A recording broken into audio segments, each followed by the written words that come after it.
트럼프 대통령의 정책 전환으로 연방준비제도의 미국 경제 전망도 개편시키고 있다는 보도가 나왔습니다. 옥스퍼드 경제학의 산하 프로그램인 여행경제학에 따르면 미국 방문객들이 올해에는 마이너스 5.1%를 기록할 것이란 예상이 나왔습니다. 미국에 입국하다가 돈을 벌 수 없는 비자인데도 취업해 돈을 버는 유학생들, 해외에서 장기 체류했을 경우 영주권 포기를 추궁받고 있는 것으로 나타났습니다. 트럼프 대통령의 행정명령 서명으로 연방교육부가 폐쇄 절차에 돌입했습니다. 구글은 구글맵에서 가짜 정보를 올린 사업체 목록을 찾아내 이들을 상대로 소송을 제기했다고 밝혔습니다. 시청자 여러분 안녕하십니까? 워싱턴 뉴스 투데이입니다. 트럼프 대통령이 주요 정책들을 180도 전환해 일대 개편을 추구하고 있는 가운데 연방준비제도의 미국 경제 전망도 개편시키고 있다는 보도가 나왔습니다. 개혁되는 과도기 과정에서 연준은 올해 미국 경제가 1% 저성장에 3% 고물가, 4% 고금리와 고실업률로 스태그플레이션에 빠질 것으로 우려하고 있음을 밝혔습니다. 한면택 기자가 보도합니다. 도널드 트럼프 대통령이 잇따른 관세부과 사상 최대 불법 체류자 체포 추방작전, 대규모 연방검측 등으로 주요 정책들을 180도 전환해 일대 개혁을 추구하고 있으나 연방준비제도의 미국 경제 전망도 완전 리셋시키고 있다고 월스트리트저널이 보도했습니다.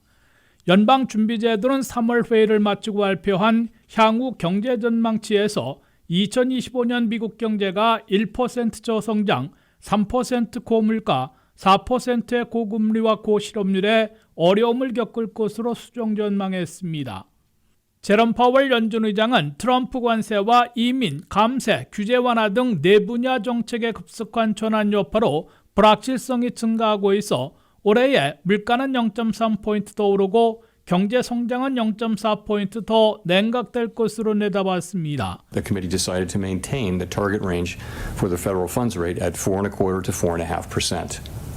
Looking ahead, the new administration is in the process of implementing significant policy changes in four distinct areas: trade, immigration, fiscal policy, and regulation. 이는 지난해 12월 소프트 랜딩을 자신하던 연준이 트럼프 정책 전환으로 올해 단기적일지라도 저성장, 고물가, 고실업률을 뜻하는 스태그플레이션 우려로 바뀐 것이라고 월스트리트저널은 해석했습니다. 연준이 트럼프 대통령 취임 전인 12월에 이어 취임 후인 3월에 전면 리셋한 새 미국 경제 전망을 보면은 첫째 1%대 저성장이 3년이나 연속 이어질 것으로 내다봤습니다. 미국 경제 GDP 성장률은 올해에는 1.7%, 2026년과 2027년에는 1.8%에 그칠 것으로 예측됐습니다. 지난 12월에 연준은 2.1%와 2.0%, 1.9%로 예상해 0.4포인트나 냉각되면서 1%대 저성장이 장기화될 것으로 하향 조정한 겁니다. 둘째, 올해 물가는 연준이 선호하는 PCE 개인 소비 지출 물가 지수로 2.7%, 식품과 에너지 가격을 뺀 코어 PCE, 즉 근원 개인 소비 지출 물가로는 2.8%가 될 것으로 내다봤습니다. 이는 12월에 2.5%보다 0.2 내지 0.3포인트나 더 올라갈 것으로 잡은 것이어서 트럼프 관세 부과에 따른 가격 인상 여파를 반영한 것으로 해석됩니다. 셋째, 미국의 실업률은 올해 4.4%, 내년과 후년에는 4.3%로 소폭 올려잡아 고용도 다소 불안해질 것으로 예상했습니다. 넷째, 연준은 기준금리 수준에 대해서 올 연말 3.9%, 내년 말 3.4%로 12월과 같게 유지해 인하 횟수도 올해 2번, 내년에도 2번, 후년에는 1번 인하할 가능성을 열어놓았으나 올해에는 4%대 고금리를 피하지 못할 것으로 경고했습니다.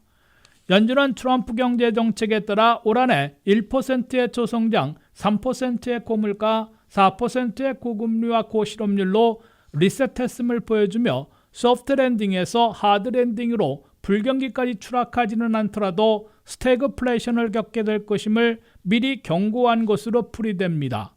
트럼프 관세가 잇따라 부과되면 가격 상승을 불러오고 전반적인 물가 상승에 일부 반영된 다음에는 수익 감소와 소비 위축으로 물가보다는 경기 침체를 우려하게 될 것으로 다수의 경제 분석가들은 내다보고 있습니다. WKTV 뉴스 한면택입니다. 트럼프 관세 부과와 미국 입국 심사 강화 등에 따른 보이콧 USA 여파로 올해 미국을 방문하는 외국인들이 급감할 것이란 예상이 나왔습니다. 미국 방문객들은 지난해보다 5.1% 급감하고 업계 수익도 640억 달러 손해볼 것으로 전미여행협회가 예상했습니다. 미국의 관세 부과와 미국 입국 심사 강화에 따른 각국의 보이콧 USA 움직임 등으로 미국의 관광업계가 직격탄을 맞을 것이란 우려가 나오고 있습니다. 옥스포드 경제학의 산하 프로그램인 여행 경제학에 따르면 미국 방문객들이 올해에는 마이너스 5.1%를 기록할 것으로 내다봤습니다. 미국 방문객들은 지난해에는 전년보다 8.8% 증가했는데 올해 마이너스 5.1%를 기록하면 한 해 동안 12.7% 급감하는 셈이 된다는 겁니다. 그중에서 호텔방 예약은 지난해 1.1% 증가해서 올해는 마이너스 0.8%를 기록할 것으로 나타났습니다. 외국인 관광객들이 미국에 와서 쓰는 돈도 전년보다 10.9%나 급감해 180억 달러를 손해볼 것으로 관리 경제학은 예상했습니다. 미국인들과 외국인들이 관광지에서 쓰는 돈을 합하면 올 한 해 640억 달러가 급감할 것으로 예상되고 있습니다. 미국 내 호텔 투숙객들은 국내 여행객과 캐나다인들이 각 27%를 차지하고 있고 멕시코 18%, 유럽연합 15%를 차지하고 있습니다. 미국을 가장 많이 방문하는 출신 국가별 여행객들을 보면 이웃 캐나다가 1위고 멕시코가 2위, 유럽연합이 3위, 중국이 4위를 기록하고 있습니다. 그런데 이들 국가들이 모두 트럼프 관세 부과에 우선 타겟이 되고 있어 본격적인 부작용을 겪을 채비를 하고 있다는 겁니다. 캐나다와 멕시코 수입품에는 25%의 관세가 붙고 중국에는 기존 관세에다가 20%의 추가 관세가 부과되고 있습니다. 트럼프 대통령은 캐나다는 미국의 51번째 주가 되길 바란다고 발언하고 덴마크 영토로 되어 있는 그린랜드도 미국에 팔라는 협상을 위한 발언을 해와 이들 나라들을 자극하고 있습니다. 미국 방문객이 가장 많은 캐나다인들은 한 해 미국 방문객이 2,040만 명에 달하고 205억 달러의 돈을 썼으며 미국인 일자리 14만 개를 지탱해줘 온 것으로 전미여행협회는 밝혔습니다. 그러나 반미 정서와 보이콧 USA 바람이 불어 캐나다인들의 미국 방문객들이 올해에는 10% 200만 명이 급감할 것으로 예상된다고 전미여행협회는 밝혔습니다. 그럴 경우 캐나다인들이 미국에 와서 쓰는 소비 지출도 21억 달러 줄어들게 되고 관련 업계에서 14,000명의 일자리가 줄어들 것으로 협회는 내다봤습니다. 트럼프 행정부의 불법 입국자 체포 추방 작전이 확대 강화되면서 미국에 입국하다가 돈을 벌 수 없는 비자인데도 취업할 계획을 세웠다가 적발되거나 한국 등 해외에서 6개월 이상 장기 체류했을 경우 영주권 포기를 집중 추궁받고 있는 것으로 나타났습니다. 한면택 기자의 보도입니다. 최근 들어 트럼프 행정부의 불법 체류자 체포 추방 작전보다는 합법 비자 소지자와 영주권자들이 미국 입국 거부, 비자나 영주권 박탈, 추방됐다는 소식이 미 언론들에 더 많이 등장하고 있습니다. 제디 벤스 부통령, 마르코 루비오 국무장관과 크리스티 놈 국토안보부 장관, 백악관의 캐롤라인 레빗 대변인 등이 따라 나서 트럼프 행정부에서는 비자를 승인한 후에도 추적을 계속해 형사범죄는 물론 이민 규정을 위반한 경우에도 비자나 그린카드를 취소하고 추방할 것이라고 경고했습니다. From people who have green cards, from people who have student visas. And if the Secretary of State and the President decide this person shouldn't be in America and they have no legal right to stay here, it's as simple as that. 트럼프 행정부의 새 타겟이 된 합법 비자 소지자들과 영주권자들은 첫째, 대학가에서 수상한 움직임을 찾고 SNS를 뒤지고 있는 것으로 보입니다. 시리아 태생 영주권자인 컬럼비아 대학원생에 이어 레바논 태생 교환연수 비자 소지자인 여의사이자 브라운 대학 교수, 그리고 이번에는 워싱턴 DC에 있는 조지타운 박사연구원도 체포 구금되고 추방당할 위험에 빠졌습니다. 조지타운대 박사연구원은 인도 태생으로 합법 비자를 소지하고 팔레스타인계 미국 시민권자와 결혼했는데 버지니아 자택 밖에서 체포돼 1,000마일 이상 떨어진 루지애나 이민 구치 시설에 보내졌습니다. 인도 태생이어서 부인 따라 친팔레스타인 반유대계 입장을 SNS를 통해 널리 확산시킨 혐의로 체포됐고 비자 취소를 통보받아 추방될 날만 기다리고 있는 것으로 보도되고 있습니다. 둘째, 합법 비자 소지자들 중에서는 미국에서 돈을 벌 수 없는 무비자, 방문 비자, 특히 유학생 비자를 소지하고 있으면서도 정밀 검색에서 미국 내 취업 계획 또는 오퍼를 갖고 있다가 적발되고 미국에 눌러앉는 이민 의도로 의심받아 입국 거부, 비자 취소, 추방당하고 있는 것으로 나타났습니다. 미국의 입국 심사에서는 젊은 여성들이 주로 의심받고 신고하지 않은 거액을 갖고 있다가 포착되는 경우들이 많은 것으로 드러났습니다. 셋째, 영주권자들 가운데는 한국 등 해외에서 장기 체류할 경우 미국 영주 의사가 없는 것으로 분류돼 영주권 포기를 강요당하고 있습니다. 재입국 허가서 없이 1년 이상 장기 해외 체류했다면 자동으로 영주권을 빼앗기게 되고 6개월 이상만 되어도 입국장에서 곤혹을 치르게 됩니다. 이때 CBP 입국심사관이 I-407 폼을 제시하며 구금 또는 추방당하든지 서명하라고 압박해 I-407 서류에 서명했다가는 영주권을 스스로 포기하는 우를 범할 수 있습니다. 영주권자가 이러한 사태를 피하기 위해서는 미국 내 자택 등 거주지를 유지하고 운전면허증을 소지하며 세금 보고를 반드시 해놓고 있어야 한다고 이민 전문가들은 권고하고 있습니다. WKTV 뉴스 한면택입니다. 트럼프 대통령의 행정명령 서명으로 연방교육부가 46년 만에 폐쇄하는 절차에 돌입했습니다. 연방의회의 승인을 받으면 미국의 공교육 책임은 주정부와 로컬 당국에게 완전 이관되며 4,300만 명이 받고 있는 1조 6천억 달러 학자 융자금 관리는 타 부서로 넘어가게 됩니다. 트럼프 행정부의 캐비넷, 내각을 구성하고 있는 16개 부처 가운데 최초로 연방교육부가 끝내 문을 닫는 폐쇄 절차에 들어갔습니다. 도널드 트럼프 대통령은 20일 대통령 행정명령에 서명하고 린다 맥먼 연방교육부 장관에게 부처 전체를 완전 폐쇄하고 모든 공교육을 주지역에 돌려주기 위한 모든 조치를 취하라고 지시했습니다. 연방교육부가 완전 폐지되려면 연방 상하원의 승인을 받아야 하기 때문에 쉽지 않은 마지막 관문을 통과해야 합니다. 그러나 연방교육부는 벌써 4천여 명의 직원들 가운데 절반인 2,000명이나 해고하고 폐쇄 준비에 박차를 가해왔습니다. 나머지 절반인 2천여 명이 마지막 정리 작업을 벌이며 단계적으로 해고되고 의회 승인 시에는 전원 해고되고 연방교육부는 완전 문을 닫게 될 것으로 예상되고 있습니다. 연방교육부는 1979년 카터 행정부에 의해 신설돼 전체 공교육의 10%만 담당하고 있어 부처 중에서는 전체 직원이 4,200명으로 가장 적은 것으로 꼽혀오다가 46년 만에 역사 속으로 사라지는 운명을 맞고 있습니다.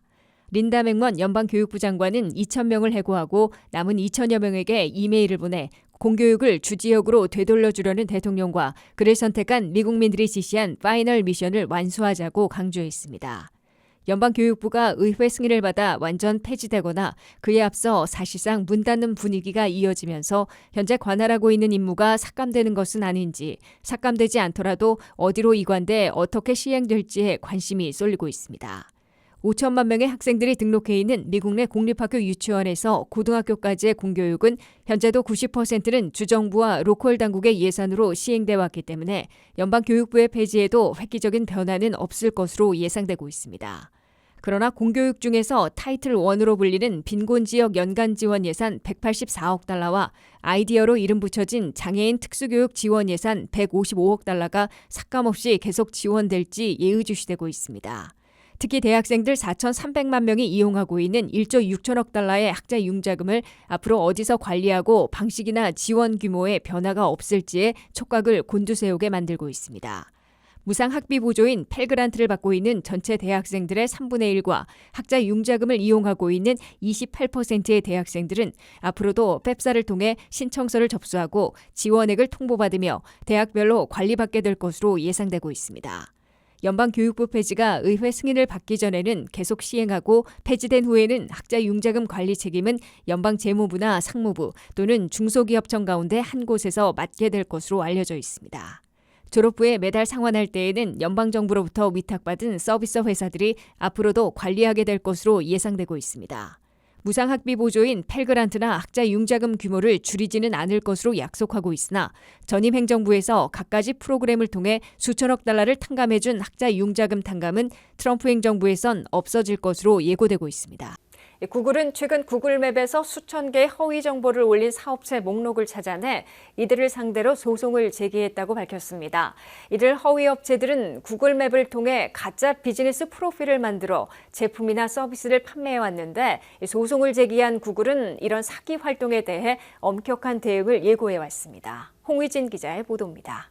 구글은 자사 지도 서비스인 구글맵에서 수천 개의 불법 목록을 발견하고 이를 사기성 비즈니스 목록으로 간주하여 소송을 진행 중이라고 밝혔습니다. 사기성 목록들은 소비자들이 긴급하거나 생활에 꼭 필요한 서비스 항목에 집중된 것으로 확인됐습니다. 소송 내용에 따르면 한 남성이 구글 지도에 가짜 프로필을 만들어 마치 본인 것처럼 사칭하여 제품을 판매했다는 내용입니다. 텍사스의 한 업체가 구글 지도에서 자신의 업체를 사칭한 무면허 자물쇠 수리공을 신고하면서 허위 정보들이 발견되기 시작했습니다. 사기 방식은 다양합니다. 소비자가 지역 서비스를 검색할 때 가짜 비즈니스 목록에 연락을 취하게 되는데 소비자는 당연히 정식적인 업체와 연결될 것으로 예상하지만 실제로는 가짜 업체와 연결됩니다. 실제 회사 번호로 연락을 취했지만 리드 생성 서비스라는 사기성 중개 서비스를 통해 전화가 가짜 업체로 가로채지는 경우입니다. 어떤 경우든 소비자는 자신이 원래 연락하고자 했던 회사와는 전혀 다른 곳으로 연결되고 그 후 금전적 피해를 입게 됩니다. 사기 업체들은 주로 소비자들이 급박하거나 생활에 당장 필요한 서비스를 악용하여 이득을 취하고 있습니다. 구글은 소비자들에게 항상 뭔가 이상하다고 느껴지면 즉시 연락을 멈추고 업체의 정보를 다시 한번 확인하는 것이 중요하다고 말했습니다. 광고된 업체의 웹사이트 주소와 전화번호를 다시 한번 확인하여 사기에 주의해달라고 당부했습니다. 이어 정식적인 업체는 불필요한 개인정보를 요구하지 않는다며 항상 주의를 기울여달라고 전했습니다. 구글은 허위 광고 목록을 식별하기 위해 자동화된 프로그램부터 분석까지 다양한 도구를 사용하여 노력 중이라고 말했습니다. 구글의 법률 고문은 소비자들은 이런 리뷰를 통해 어떤 서비스를 이용할지 결정하는데 허위 광고와 허위 리뷰는 이러한 시스템에 대해 신뢰를 해친다고 말했습니다. 구글은 이전에도 약 1,200만 개의 사기 업체들을 소송하여 프로필을 제거하거나 차단했지만 최근에는 약 100만 개의 더 많은 사기 업체들을 적발하고 있습니다. 구글은 이번 소송을 통해 얻는 배당금은 사기 퇴치에 힘쓰는 단체에 기부할 계획이라고 전했습니다. WKTV 뉴스 홍우진입니다. 이상으로 워싱턴 뉴스투데이를 마치겠습니다. 시청해주신 여러분 고맙습니다.